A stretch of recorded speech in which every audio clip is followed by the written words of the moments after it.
जय हिंद। तो कैसे हैं आप लोग? Welcome back to our channel Piper Tuna. मेरा नाम है, नाम जान के क्या ही करना, काम की बात करते हैं। तो आज है अगस्त ऑफ 20 और चलिए मेरे साथ शुरू करते हैं हमारी लाइव एक्सप्रेस, जो केवल डेडिकेटेड है यूपीएससी के सिविल सर्विसेज एग्जामिनेशन के सीरियस एस्पेरेंट्स के लिए। तो टकटकी लगाकर बस देखते जाएं और कवर करें the Indian express. And do check the description where I upload only relevant pages of the newspaper regarding UPSC Civil Services examinations. तो आज है संडे, अगस्त ऑफ 2023, राइट। आज दोस्तों है राजीव गांधी को रिमेंबर करेंगे आज हम, क्योंकि आज मनाया जाता है सद्भावना दिवस के तौर पे। जो पहला टॉपिक आज हम कवर करेंगे वो है हमारा पेज नंबर 5 पर। Capital outlay in 2022-23 highest in 8 years. UP Gujarat among top 5 states in new investments. Kerala Assam at bottom. Let's see it. Almost 80% surge in new investment plans. 5 states account for 57% share. 5 states accounted for more than half of the total bank assisted investment proposals made during the year 22-23, mirroring the skewed pattern of industrialization in the country. On the other hand, overall investment plans shot up by 79.50% with a record capital outlay of rupees 3,52,624 crore, the highest since 2014-15, despite a rise in interest rates in the banking system during the year, says a study by the Reserve Bank of India. As many as 547 projects got assistance from banks and financial institutions during 22-23, with a record high total project cost of rupees 2,66,547 crore as compared to 401 projects with a total project cost of rupees 1,41,976 crore during 21-22, a surge of 87.7%, says the study conducted by an RBI team. The envisaged total cost of the project financed by banks and financial institutions reached a new peak during 22-23 since 2014-15, the study says. The state-wise distribution of new investments has revealed that the top 5 states, that is Uttar Pradesh, Gujarat, Odisha, Maharashtra and Karnataka, together accounted for 57.2% share or rupees 2,01,700 crore in total project cost during 22-23, higher than 43.2% share during 21-22, the central bank study says. Next, continued on page number 6. Now here. In 22-23, Uttar Pradesh accounted for highest share of 16.2% or rupees 43,180 crore in the total cost of projects sanctioned by banks and financial institutions, followed by Gujarat, which is at 14% or rupees 37,317 crore, Odisha then at 11.8%, Maharashtra at 7.9% and Karnataka at 7.3%. The share of Uttar Pradesh and Odisha in the total cost of projects improved significantly from the previous year as well as the average share recorded during the period 2013-14 and 2021. These would be intentions based on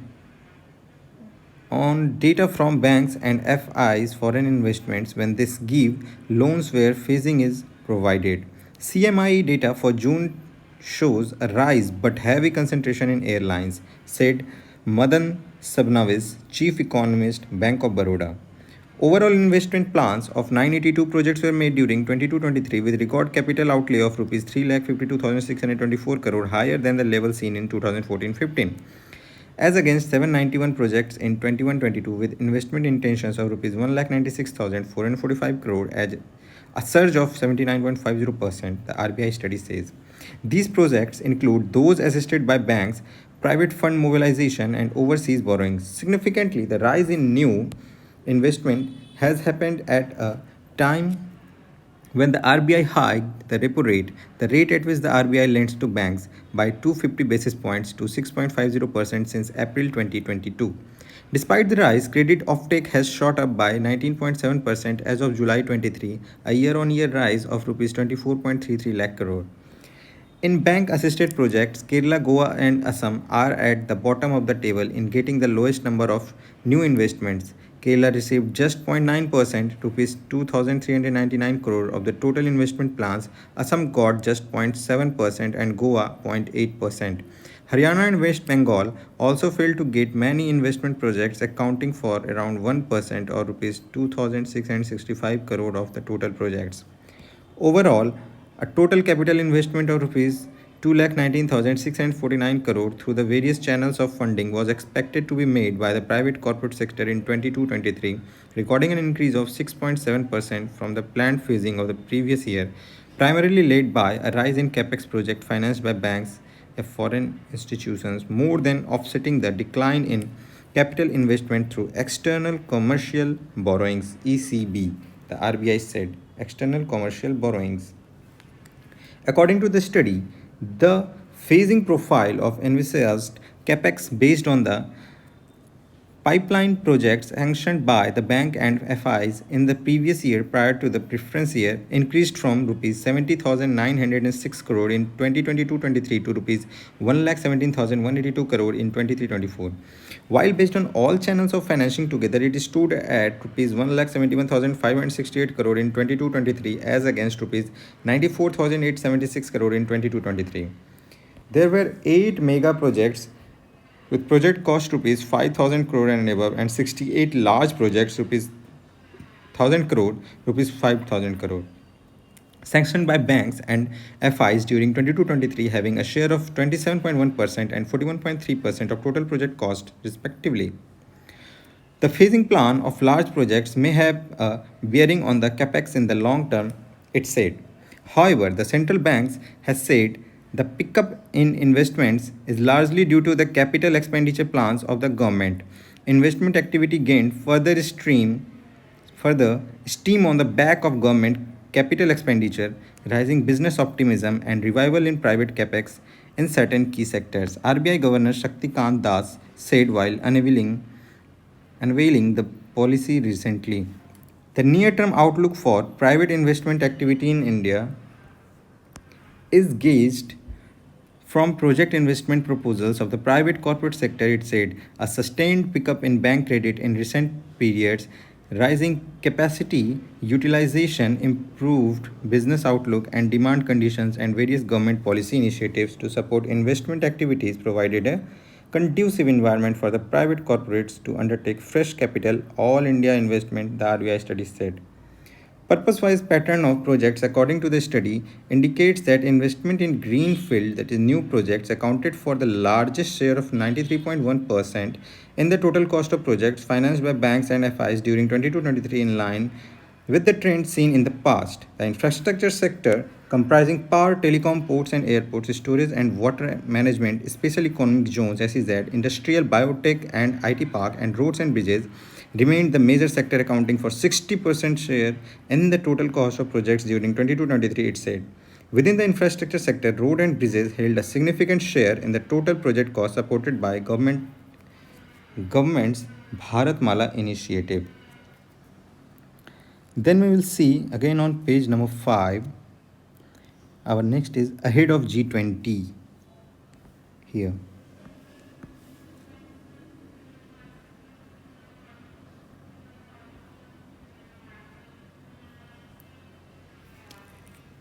PM Narendra Modi virtually addresses the G20 Digital Economy Ministers meeting in Bengaluru Saturday. Ahead of G20, Sai Modi may meet at BRICS summit next week. If it takes place, this will be their first in person meeting since May 2020. China on Saturday indicated that Prime Minister Narendra Modi and Chinese President Xi Jinping will have bilateral meeting in South Africa when they attend the BRICS Leaders Summit in Johannesburg from August 22-24. The BRICS group comprising Brazil, Russia, India, China and South Africa. BRICS में कौन कौन से देश हैं? Brazil, Russia, India, China and South Africa. If the in person meeting takes place, it will be their first scheduled meeting since the border standoff started in May 2020. The standoff has impacted bilateral ties with minimal diplomatic engagement between the two countries over the last 3 years. The two leaders did have a brief encounter at the dinner in Bali, Indonesia during the G20 summit in November 2022. The indication about the Johannesburg meeting came on page number 6. We will see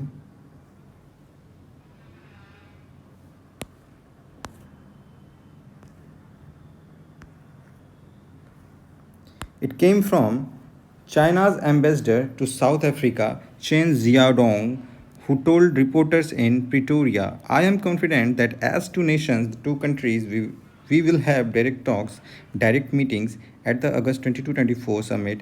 This was reported by wire agency Bloomberg on Saturday.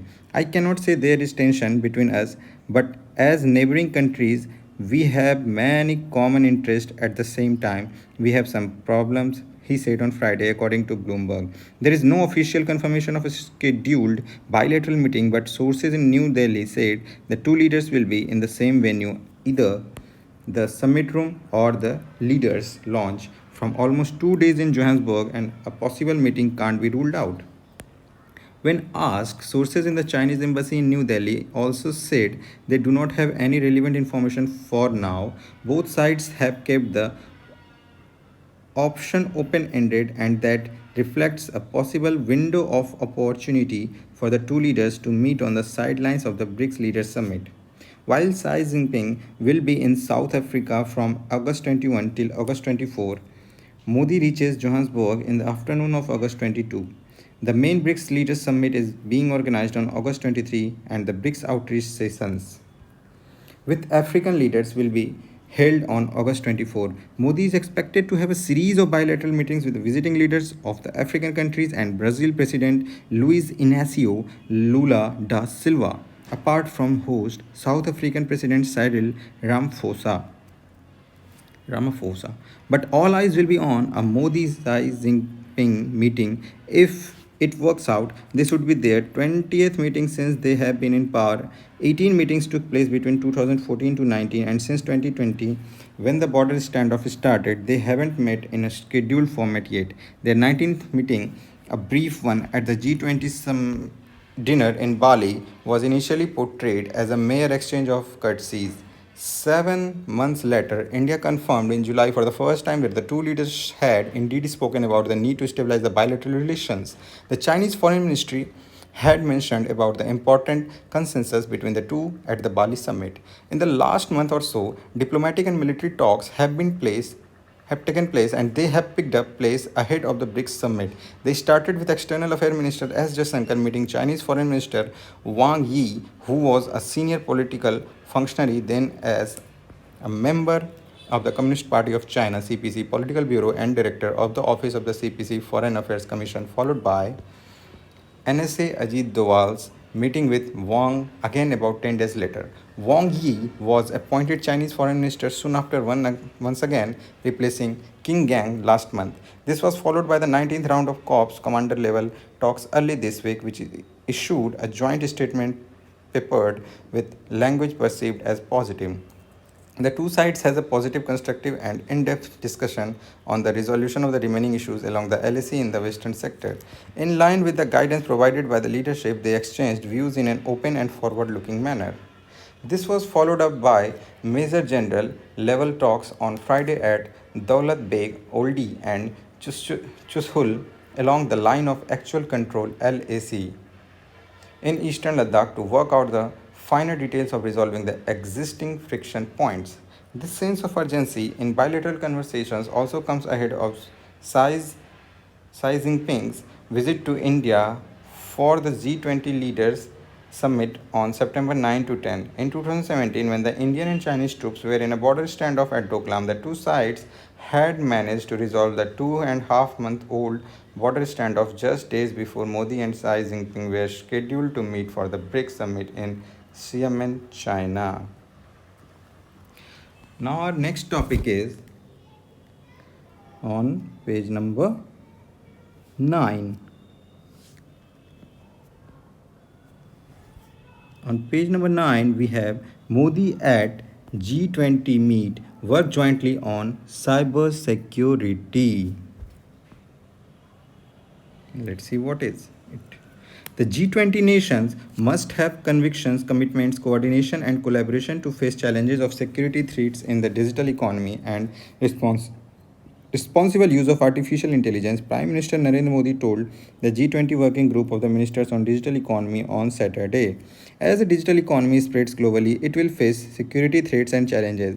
In this context, it is important to build consensus on the G20 high level principles for a secure, trusted, and resilient digital economy, Modi said in a virtual address. We can also develop a framework for safe and responsible use of artificial intelligence. We can build an entire ecosystem of technology based solutions to address the challenges faced by humanity. All it needs from us are the four C's. The conviction, commitment, coordination, and collaboration. These four C's are needed: conviction, commitment, coordination, and collaboration. The G20 also has the unique opportunity of advancing financial inclusion and productivity through digital public infrastructure to encompass farmers, small businesses, and to build a framework for a global ecosystem, the PM said.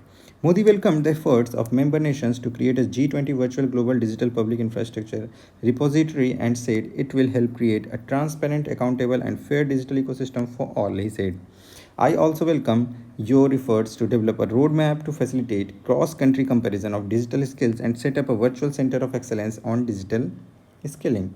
These are important efforts to meet the needs of a workforce which is future ready, he said. Modi said India has a lot to offer the G20 nations in terms of knowledge in creating digital public infrastructure on account of the Digital India initiative of the government to achieve financial inclusion. India's digital transformation over the last 9 years is unprecedented, he said.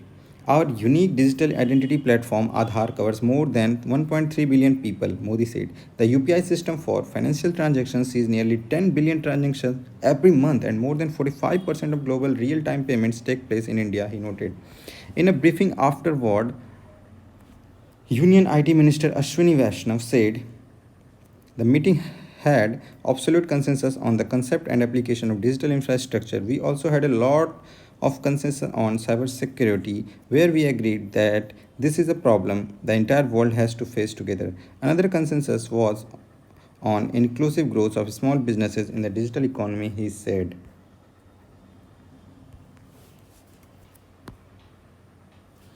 Our next topic is on page number consensus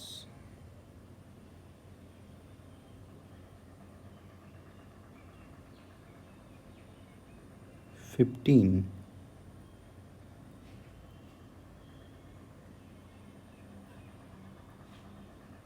Economy. On page number 15, we see government unveils green hydrogen standards, sets emission threshold for production.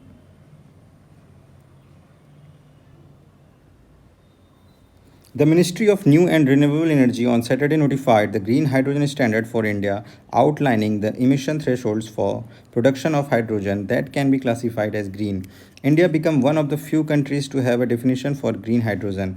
After discussions with multiple stakeholders, the ministry has decided to define green hydrogen as having a well to gate emissions of not more than 2 kg carbon dioxide CO2 equivalent per kg hydrogen H2, the ministry said in a statement. What the ministry has said? That green hydrogen as having well to get emission of not more than 2 kg carbon dioxide equivalent per kg hydrogen. 2 kg carbon dioxide. The well to get emission includes water treatment, electrolysis, gas purification, drying and compression of hydrogen. The scope of the definition encompasses both electrolysis based and biomass based hydrogen production methods. The notification specifies that a detailed methodology for measurement, reporting, monitoring, on site verification, and certification of green hydrogen and its derivatives will be specified by the Ministry of New and Renewable Energy. The notification also specifies that the Bureau of Energy Efficiency BEE under the Ministry of Power will be the nodal authority for accreditation of agencies for the monitoring, verification, and certification for green hydrogen production projects. The government launched National Green Hydrogen Mission early this year with an aim to produce 5 million metric tons MMT green hydrogen per annum with associated renewable energy capacity of about 125 gigawatt by 2030. The mission has an outlay of rupees 19,744 crore up to 2029-30. The strategic interventions for green hydrogen transition site strategic interventions for green hydrogen transition SIGST site program is a major financial measure under the mission with an outlay of rupees 17,490 crores. The program proposes two distinct financial incentive mechanisms to support domestic production of electrolyzers and production of green hydrogen. These incentives are aimed at enabling rapid scale up technology development and cost reduction. The definition of green hydrogen brings a lot of clarity to the mission of making India a global green hydrogen hub. Then we have our next topic. India's foreign exchange reserves rises $708 million to $602.16 billion. My god. India's foreign exchange reserves jumped $708 million to $602.161 billion for the week ended August 11, the Reserve Bank of India RBI said on Friday. This is the first increase in the kitty after declining for the three consecutive weeks. In the previous reporting weeks, the overall reserve has declined $2.417 billion to $601.453 billion. Now it's 602.161 billion. In October 2021, the country's foreign exchange reserve touched an all-time high of $645 billion. Oh my god. The reserve took a hit as the central bank deployed the kitty to defend the rupee amid pressures caused majorly by global developments since last year. For the week ended August 11, the foreign currency assets, a major component of the reserves, increased $999 million to $534.399 billion, according to the weekly statistical supplement released by the RBI. Expressed in dollar terms, the foreign currency assets include the effect of appreciation or depreciation of non-US units like the euro, pound, and yen held in the foreign exchange reserves. Gold reserves were down $340 million to $44.34 billion, the RBI said. The special drawing rights SDRs were up $51 million to $18.324 billion. Oh my god. The country's reserve position with the IMF was down $2 million to $5.098 billion in the reporting week as per the Apex Bank data. मेरा देश मेरा देश मेरा देश बदल रहा है आगे बढ़ रहा है. So these were the topics that we needed to cover on August of 28th. So guys, keep learning, keep practicing hard, do daily answer writing, and just do your work. Okay? And do check the description where I will be uploading the relevant pages only. No distraction. Okay, bye bye.